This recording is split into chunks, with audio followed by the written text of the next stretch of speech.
Oh, ladies and gentlemen, the time has come. It's time to do something we haven't done in like 2 years, okay?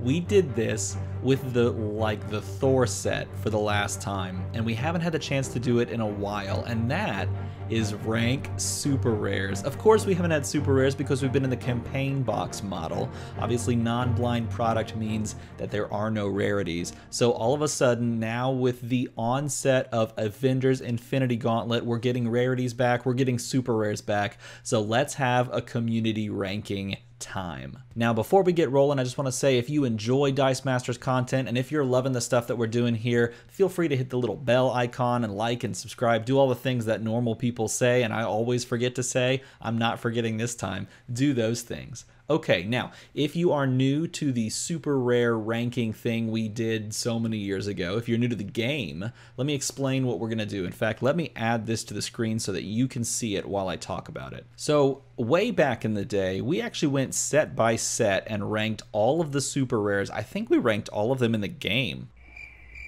Someone check me on that. Go back in the archives and see if we went through and did all of the super rares in the game. I'm pretty sure we did. We went set by set and we ranked them. And this is how we did it. Actually, we did it in a couple ways now that I think about it. We did like a straw poll and we ranked them live, but we also did it this way. I made up a Google form. Super simple. Looks like this. This is literally the form that you'll get to see. And I put a picture of every super rare in this set. There are 16 of them. More super rares in this set than any set previous.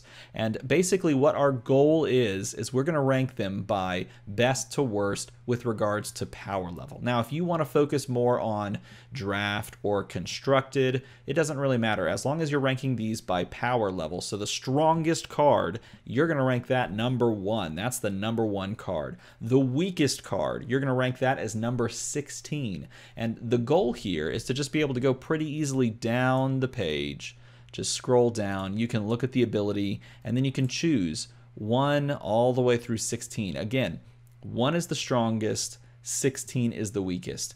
I'm super excited to see what you guys vote because I'm going to be doing this myself, and I want to see how many of us agree and disagree. So let's go through each card really quickly. Adam Warlock, leader of the Infinity Watch, 6 cost mask. He's got the Infinity Watch affiliation. Check out his stat line. He's a mask character. While he's active, when a die with Energize is spent as energy and leaves the reserve pool, you get to roll it, and on an energy face, you can use its Energize effect again, perhaps if you are the one that ran it, or if your opponent's running Energize, then you can use their Energize effect if they, spent it as energy. So this is a really cool effect that can be used both ways. Black Widow Intelligence Assets is a 4-cost mask character, also affiliated with the Infinity Watch. Same stat line that we've seen before on some of the versions of Black Widow. While you have a fist in your reserve pool, she gets +2 attack.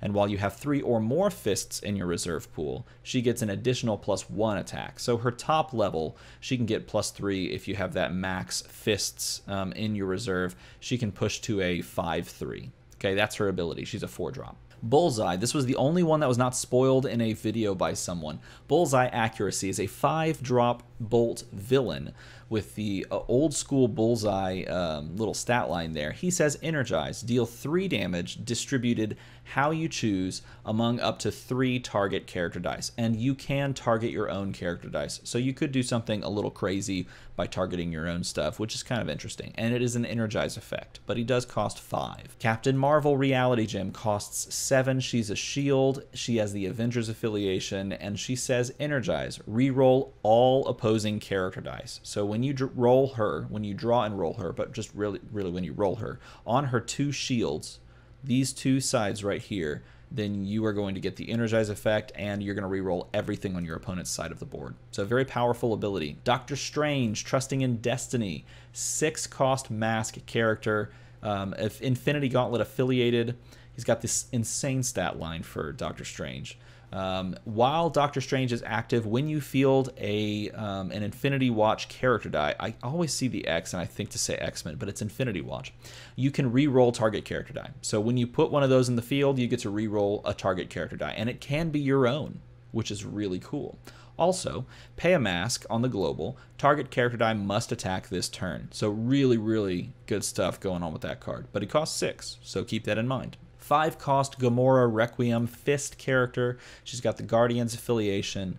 While she's active, when your opponent uses an Energize ability, you may use a copy of that ability. And she's got Deadly on her bottom side.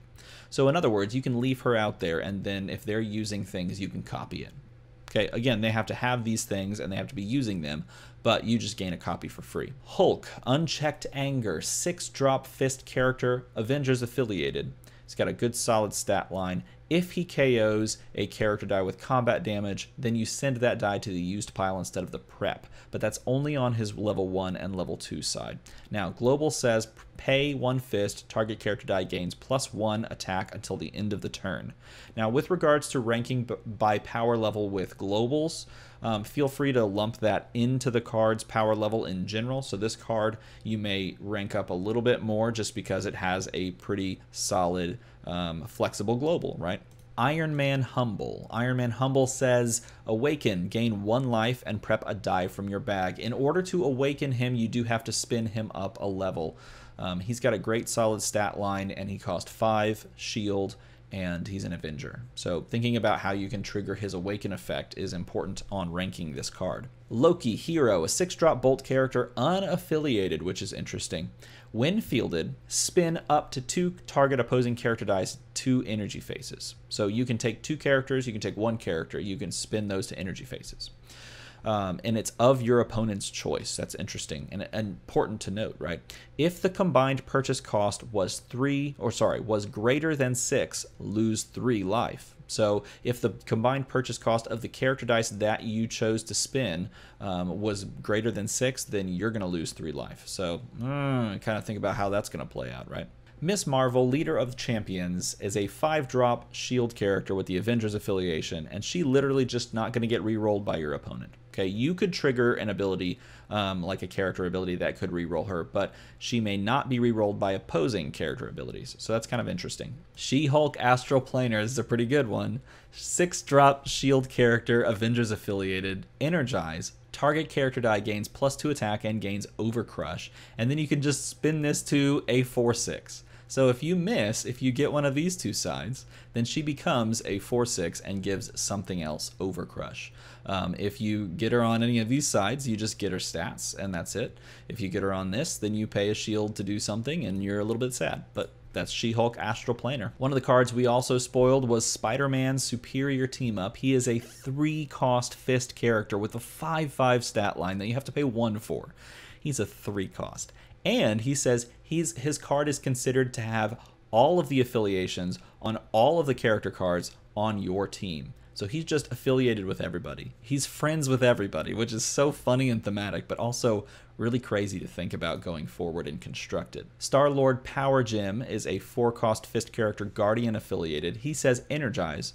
Up to 2 target character dice get +2 attack. And again, you'll use that effect when you roll Energize characters on these sides. So the 2 energy sides. That's when you energize. All right, coming up on the last few affiliations, we have Thanos preparing the way. He is a 7-drop mask character that has the Black Order affiliation. He's got Overcrush, and he says once per turn, when you field a Black Order character die, you can KO target character die you control. It doesn't have to be the Black Order. It could just be anything, like a sidekick. If you do, Thanos costs 2 less to a minimum of 1. So you can do some crazy stuff in Constructed with this because it's also a mask, but even in Draft, if you're just getting this and then getting some Black Order character dice and just KOing your sidekicks, you could probably get this down fairly low, like 5 and stuff like that. You can get it in Draft. It's possible. We got Thor Jormungandr's Fear, 6-drop bolt character. We opened this on stream if you remember correctly. If you didn't, you should go check it out. While Thor is active, when you field a character die, deal 2 damage to target character die or player. You just pop them for 2. You could also pop off a character die, and so you could field like 2 things and then KO something that your opponent controls. Or you could just deal them the 4 damage by fielding 2 things. He also has the Thor Global, pay a bolt once per turn. The next action die you purchase this turn costs 2 less. This is a strong card. I'm not trying to influence your opinions, but it's very easy to see that this is a pretty strong one. And the final super rare of the bunch is Turk, Barrett, Mind Gem. He's an Infinity Watch character. He's a 3-drop bolt character. He's got a low stat line, but he says energize. You may deal 1 damage to target character die. So when you roll him on the double bolts, you're going to deal 1 damage to something. While he's active, when you spend a mask energy to use a global or to field a character die, you deal 1 damage to target character die. So that's a separate ability. So while he's sitting out there in the field, if you're paying masks to use effects or to field your characters, he just gets to start pinging things off, which is really interesting. And then finally, if he's on this top face while he's active, then he gains infiltrate. So if you choose to attack with him and your opponent doesn't block, they're like, whatever, you can pull him back and deal them 1 damage. So those are all of the super rares in this set. Again, you're just going to go to each card, you're going to click this, you're going to choose if you think it's the most powerful or the least powerful. You're going to hit submit, and then we're going to like see where the chips fall. We're going to let them fall where they may. Maybe we'll even hop onto a stream and announce the highest and the lowest and kind of look at the stats of what everybody thinks going into this set. I think it'll be interesting to see what everyone thinks going into the set, and then maybe what everyone thinks after playing with the set for a while. Maybe we'll revisit this. But as always, everybody, thank you for watching.